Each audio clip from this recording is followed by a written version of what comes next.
नमस्कार, जय हिंद दोस्तों। स्वागत है आपका अपने YouTube channel important MCQ by Sandeep में।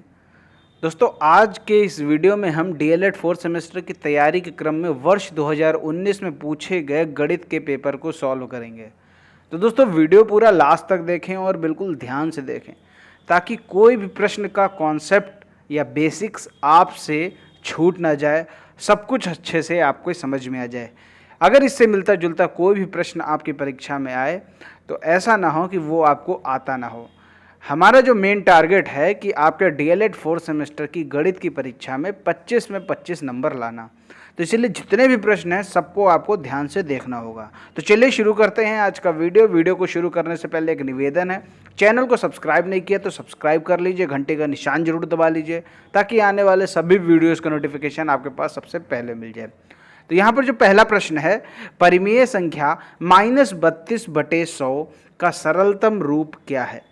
तो -32/-100, तो सबसे पहले यहाँ क्या होगा, ये माइनस माइनस कट जाएगा, ऊपर भी माइनस नीचे भी माइनस। अब इसको हम काट सकते हैं 4 से, 4 अट्ठे 32 और 4 नीचे आ जाएगा 25, क्योंकि होता है 25 चौको 100। तो यहाँ पर जो उत्तर आएगा 8/25, ऑप्शन नंबर इसका सा। अगला प्रश्न है 0.000001 का घनमूल है। अब यहाँ पर आपको जब घनमूल की बात कर रहा है तो इसका ये मतलब है कि यहाँ पर हमें 3 के जोड़े बनाने हैं। तो दशमलव के बाद से जितनी भी संख्याएं लिखी हुई हैं, दशमलव के बाद वहाँ से आप 3 के जोड़े बना लीजिए। तो आप ये देखिए यहाँ पर 3 के 2 जोड़े आपके सामने मिल गए।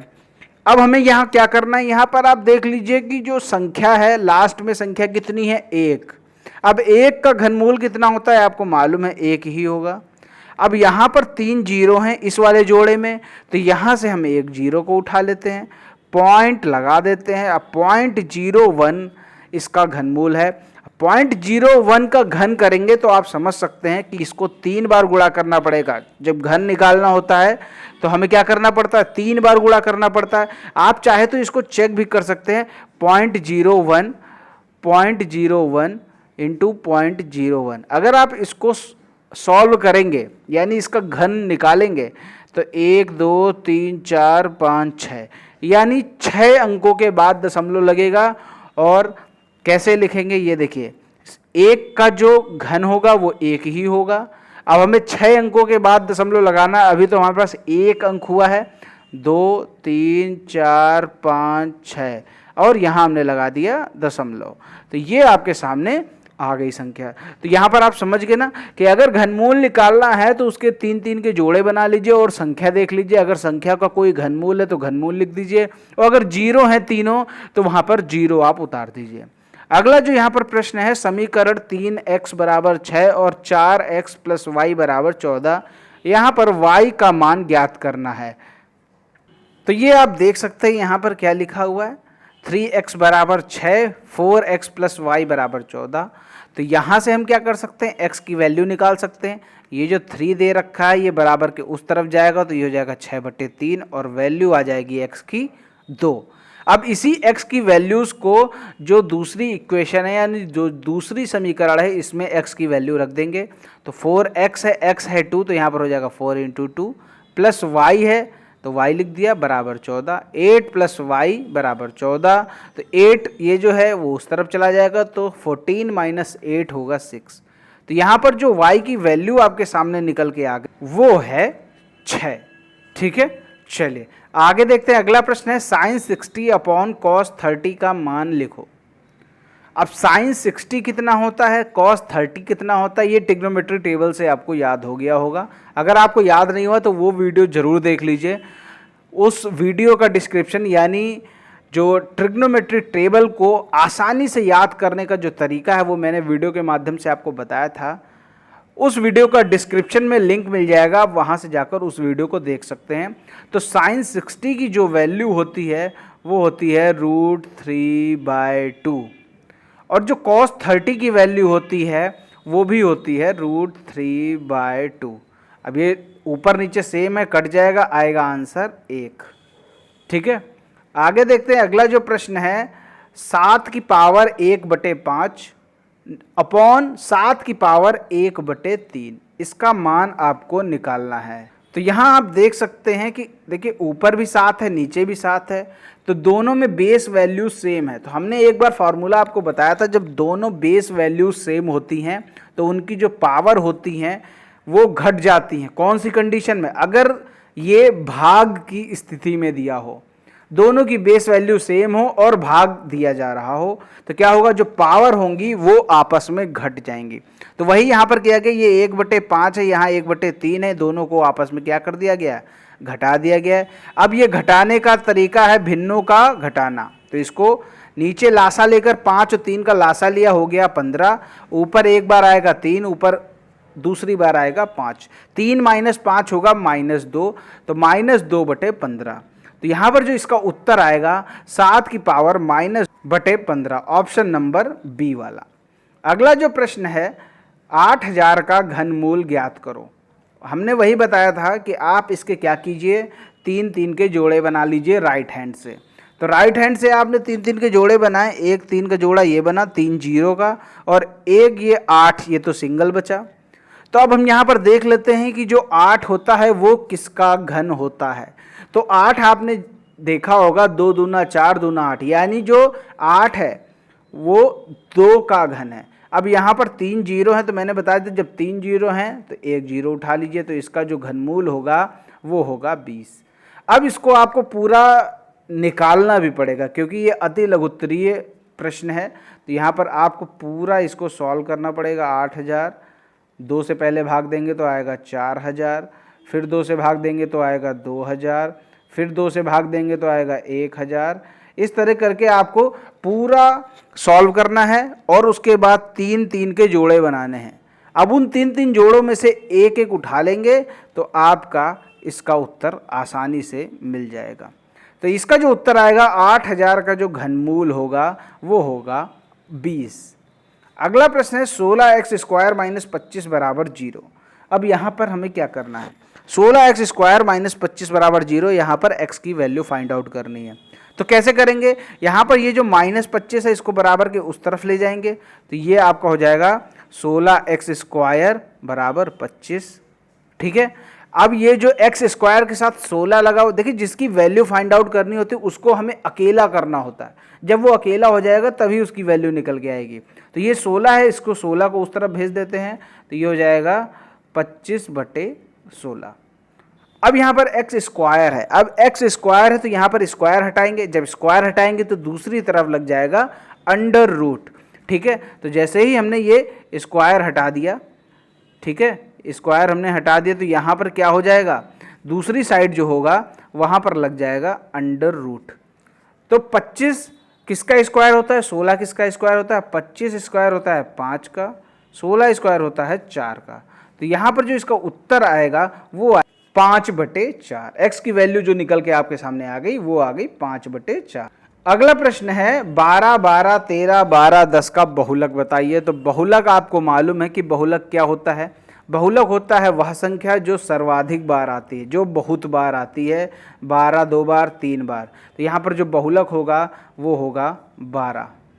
अगला जो प्रश्न है 10 सेंटीमीटर लंबे और 3.5 सेंटीमीटर चौड़े आयत को लंबाई के परिता घुमाने पर बने बेलन के आयतन को ज्ञात कीजिए। यहाँ पर क्या करना है, कोई आयताकार दे रखा है, 10 सेंटीमीटर लंबा है और 3.5 सेंटीमीटर चौड़ा आयत है, इसको लंबाई के परिता घुमा रहे हैं। तो यहाँ पर जो बेलन बन रहा है उसका आयतन हमें ज्ञात करना है। तो यहाँ पर आप देख सकते हैं, जैसे मान लीजिए ये है आपका आयताकार, अब इसको हम क्या कर रहे हैं, इसको लंबाई के परिता घुमा रहे हैं।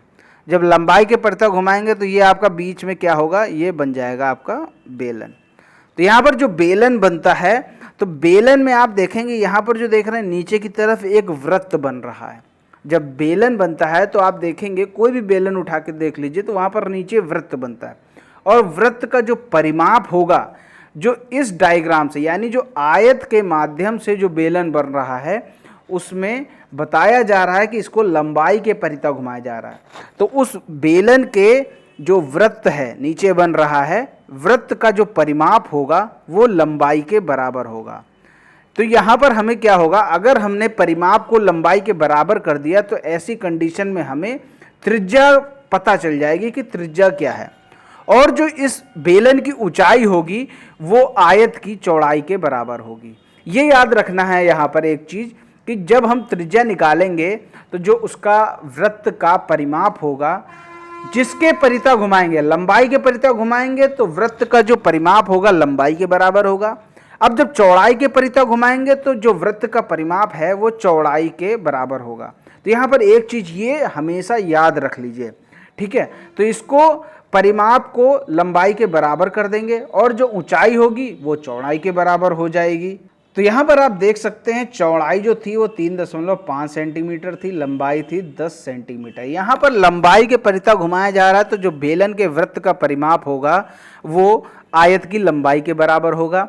तो वृत्त का परिमाप का फॉर्मूला रख देते हैं 2 पाई r बराबर 10। तो r बराबर हो जाएगा 10 बाय 2 पाई। अब 2 और 10 ये कट जाएंगे 5, तो ये हो जाएगा 5 बटे पाई।